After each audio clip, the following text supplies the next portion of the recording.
Little boxes on the hillside, little boxes made of ticky-tacky, little boxes on the hillside, and they all look just the same.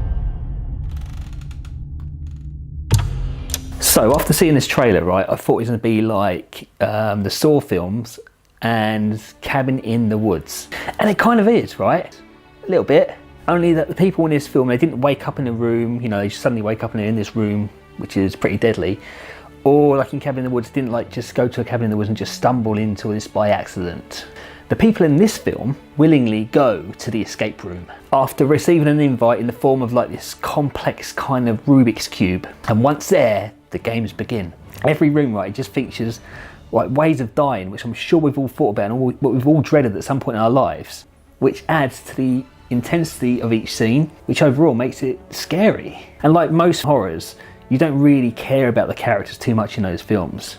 It's almost like they're expendable. But in this film, this escape room, you actually do care about the characters a little bit. Each character is really likeable. Each one has their own little backstory. And the backstory is kind of like why they're there, and it's all kind of relevant to the outcome of the story at the end. And the ideas in the story of this film, it's like they are very similar to many movies that have been released already. Like it's very similar to the very last Saw film that came out. It's very similar to that. And it does have like a Saw and a Cabin in the Woods feel to it. Like imagine the Saw films with the high technology from Cabin in the Woods. It's similar to My Little Eye. Do you remember that film? I think it's from the early noughties. It's very similar to My Little Eye. And there's also a slight hint of the TV show like Crystal Maze in there, because it's like they're trying to figure things out to get him out of the room.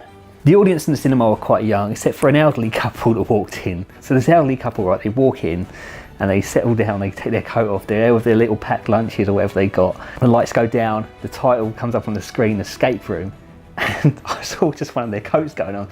I think I saw them like checking out the tickets. I think they just got the wrong ticket and they just like literally within seconds they were out there. So apart from those two who didn't intend to see Escape Room, the audience was quite young. So this film, Escape Room, is not to be confused with a film on Netflix with the same name, because this escape room is actually quite good. The one on Netflix isn't. I didn't really like it, it's a bit boring. But this 2019 escape room, it has scenes which does have you on the edge of your seat, seriously. I haven't had the film do that to me for ages. And it's not an original idea. You can watch it and just like, you can see there's just, where things have been taken from other films. But the difference is this film's just been executed in a way which kind of triggers your own fears, which I said earlier, makes it much scarier. And the chances are that after seeing this, you probably won't accept an invitation to go to an escape room. They're watching us. They know every move that we're making. They knew everything about us. This is my hospital bed. Me too. They made these rooms for us. Have you ever seen things that weren't there before? I am not imagining this. Surviving is a choice. I want to let me out of here now. That's why they chose us. And they all look just the same.